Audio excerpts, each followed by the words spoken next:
અંકલેશ્વર શહેર અને તાલુકા ભાજપ દ્વારા 12 વર્ષ મોદી સરકારના કાર્યક્રમના આયોજન અંગે કાર્યશાળા યોજાઈ હતી, જેમાં ભાજપના આગેવાનો અને કાર્યકરો જોડાયા હતા।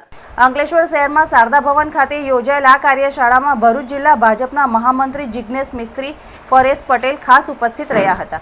કાર્યક્રમમાં જિલ્લા કોષાધ્યક્ષ જગદીશ શાહ, શહેર પ્રમુખ ધર્મેન્દ્ર પુષ્કરના, તાલુકા પ્રમુખ ચંદ્રેશ પટેલ, તાલુકા પંચાયત પ્રમુખ વિવેક ભરડીવાલા, પાલિકા પ્રમુખ જિગ્નેશ અંડારિયા, જિલ્લા પંચાયત ઉપપ્રમુખ અજીત વસાવા સહિત આગેવાનો અને સભ્યો હાજર રહ્યા હતા। કાર્યશાળામાં કાર્યકરોને મોદી સરકારના 12 વર્ષના ઉપલક્ષમાં 5 થી 21 જૂન દરમિયાન યોજાનાર કાર્યક્રમો વિશે માહિતી આપવામાં આવી હતી।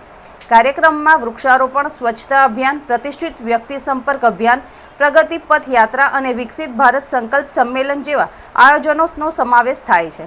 તમામ કાર્યક્રમોનું આયોજન ઈંધણ બચાવો અભિયાનને ધ્યાનમાં રાખીને કરવા અનુરોધ કરવામાં આવ્યો હતો।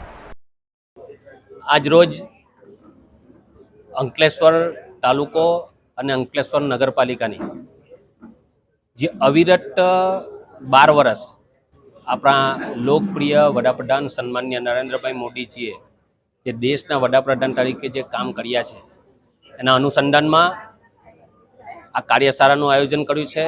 આ કાર્યશાળામાં 5 જૂનથી લઈ અને 21 જૂન સુધી વિવિધ પ્રકારના સમાજને પ્રેરણાદાયી અને જે નરેન્દ્ર મોદી સાહેબે જે 12 વર્ષ જે કામ કર્યા છે, જે કાર્યસિદ્ધિ પ્રાપ્ત કરી છે અને જે આગામી દિવસોમાં જે કામ થવા જઈ રહ્યા છે, આ જનજાગૃતિ અભિયાન અંતર્ગત 5 જૂનથી 21 જૂન સુધી આ કાર્યક્રમો સમગ્ર દેશમાં થવાના છે। એના ભાગરૂપે અંકલેશ્વર શહેર અને અંકલેશ્વર તાલુકાની અગત્યની કાર્યશાળા આજરોજ યોજવામાં આવી હતી અને ખૂબ મોટી સંખ્યામાં અંકલેશ્વર તાલુકા અને શહેરના કાર્યકર્તાઓ ઉપસ્થિત રહ્યા હતા।